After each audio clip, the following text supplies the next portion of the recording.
ஜகாத் பற்றிய விளக்கம். அம்மா, இவ்ளோ நகை வச்சு என்ன பண்றீங்க? ஜகாத் கொடுக்கணும்ல, அதுக்கு தான் கணக்கு போடுறேன். ஜகாத்தா அப்படின்னா என்ன? அம்மாட்டா நிறைய தங்க நகை இருக்குல்ல, அந்த நகையை தூய்மைப்படுத்த ஜகாத் கொடுக்க போறாங்க. தங்க நகைக்கு மட்டும் ஜகாத் கொடுத்தா போதுமா? வெள்ளிக்கு தேவையில்லையா? இல்லப்பா, வெள்ளிக்கும் ஜகாத் கடமை இருக்கு. தங்கம் 87 கிராம், அதாவது 10 பவுன் மேல இருந்தா ஜகாத் கட்டாயம். வெள்ளி 612 கிராம் மேல இருந்தா ஜகாத் கட்டாயம். தங்கம் மட்டும் இருந்தாலும் சரி, வெள்ளி மட்டும் இருந்தாலும் சரி, அல்லது தங்கம் பிளஸ் வெள்ளி ரெண்டையும் சேர்த்து நிசாப் அளவு, அதாவது தங்கம் 10 பவுன் அளவோ வெள்ளி 612 கிராம் அளவோ வந்தாலும் சரி. மேலும் தங்கம் வெள்ளி இல்லாவிட்டாலும் அதற்கு சமமான பணம் இருந்தால், அதாவது நம்மளுடைய அனைத்து செலவுகளும் போக மீதியாக இருக்கும் சேமிப்பு ரொக்கம் பணம் நிசாப் அளவு இருந்தாலும், இவை அனைத்தும் ஒரு ஹிஜ்ரி வருடத்தை முழுமையாக கடந்துவிட்டால் ஜகாத் கட்டாயம் கொடுக்க வேண்டும். அப்போ அத்தா, பிசினஸ்க்கு ஜகாத் கொடுக்க வேண்டாமா? நல்ல கேள்வி. பிசினஸ்ல இருக்கிற ஸ்டாக், கேஷ், ப்ராஃபிட் எல்லாத்துக்கும் ஜகாத் கட்டாயம். வேற எதுக்கெல்லாம் ஜகாத் கொடுக்கணும்? தங்கம், வெள்ளி, சேமிப்பு பணம், வியாபாரம், நிலம், கால்நடை, எல்லா செல்வங்களும் நிசாப் அளவு கடந்து 1 வருஷம் இருந்தால் 2.5% ஜகாத் கட்டாயம். ஒரு டவுட். நிலம் அப்படின்னா இப்போ நம்ம வீடு கட்ட நிலம் வாங்கியிருக்கோமே, அதுக்கும் ஜகாத் தரணுமா? இல்ல, விற்பனைக்காக வாங்கிய நிலத்துக்கு தான் ஜகாத் கடமை. நம்ம சொந்த பயன்பாட்டுக்கான நிலத்துக்கு ஜகாத் கடமை இல்ல. இதுல இன்னும் நிறைய விளக்கம் இருக்கு, அப்பலும் சொல்றேன். யார் யாருக்கு ஜகாத் கொடுக்கலாம் சொல்லுங்க அத்தா, நானும் தெரிஞ்சுக்கிறேன். குர்ஆனில் 8 வகை மக்கள் சொல்லப்பட்டிருக்காங்க. ஏழைகள், அடிப்படை தேவைகளுக்கே பணம் இல்லாதவர்கள், மிகவும் தேவையுள்ளவர்கள், சில வருமானம் இருந்தாலும் வாழ்க்கைக்கு போதாதவர்கள், ஜகாத் சேகரிப்பவர்கள், ஜகாத் சேகரித்து விநியோகிக்கும் பொறுப்பில் இருப்பவர்கள், இதயங்களை இணைக்க இஸ்லாத்தை நோக்கி மனம் திரும்பும் அல்லது புதிதாக இஸ்லாம் ஏற்றவர்கள், அடிமைத்தனத்தில் இருப்பவர்களை விடுவிக்க அல்லாஹ்வின் வழியில் நல்ல காரியங்களில் ஈடுபடுபவர்கள், அல்லாஹ்வுக்காக போராடுபவர்களும், கடன்பட்டவர்கள், நியாயமான காரணத்திற்காக கடன்பட்டு திருப்ப முடியாதவர்கள், பயணத்தில் சிக்கியவர்கள், பயணத்தில் பணமின்றி சிக்கி தவிக்கும் மக்கள். இப்படி 8 பேருக்கு ஜகாத் கொடுக்கலாம். அப்போ உறவினர்களுக்கு கொடுக்கலாமா? உறவினர்களுக்கு தர்மம் கொடுத்தால் இரட்டை நன்மை.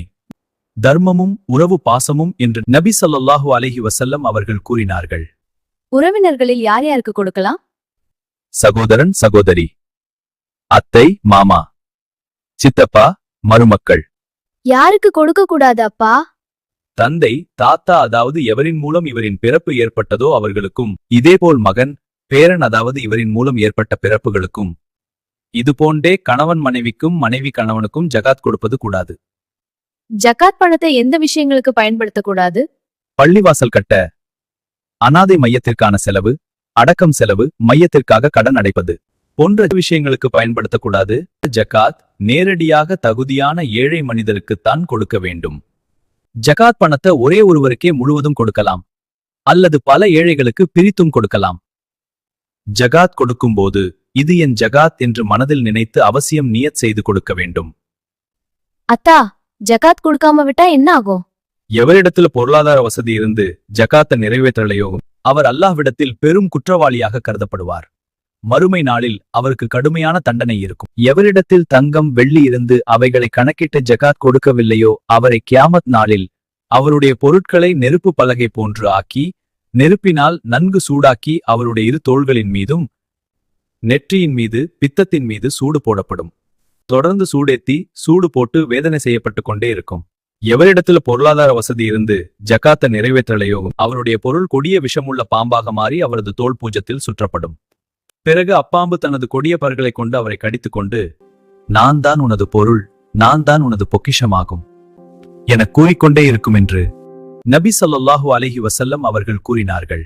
ஒரு தனி மனிதருக்கு ஜகாத் கொடுக்கும்போது அவரிடம் அந்த ஜகாத் பணம் சேர்ந்து அவரே ஜகாத் கட்ட வேண்டிய அளவுக்கு கொடுக்க கூடாது. ஜகாத் என்பது செல்வத்தை குறைப்பதற்கல்ல, அதை தூய்மைப்படுத்துவதற்கும் ஏழைகளுக்கு உதவுவதற்கும் தான். இது நமது கடமை. ஓ, புரிகிறது. ஜகாத்தின் முக்கிய நோக்கம் ஒரு மனிதரை பொருளாதார ரீதியாக உயர்த்துவதே. ஜகாத் பணத்தை கொடுக்கும்போது மிகவும் பணிவுடன், வாங்குபவரின் மனம் நோகாதபடி கொடுக்க வேண்டும். நியத் நோக்கம் மனதில் நினைத்தாலே போதும், வாயால் சொல்ல வேண்டிய அவசியமில்லை. ஒவ்வொருவரும் அல்லாஹ் சொன்னபடி சரியான விதத்தில் ஜகாத் கொடுத்து வந்தால் இந்த உலகில் ஏழைகள் இருக்கவே மாட்டார்கள். இஸ்லாமின் 5 கடமைகளில் ஒன்றான ஜகாத்தை நாம் அனைவரும் சரியான முறையில் நிறைவேற்ற அல்லாஹ் நமக்கு கிருபை செய்வானாக. ஆமீன்.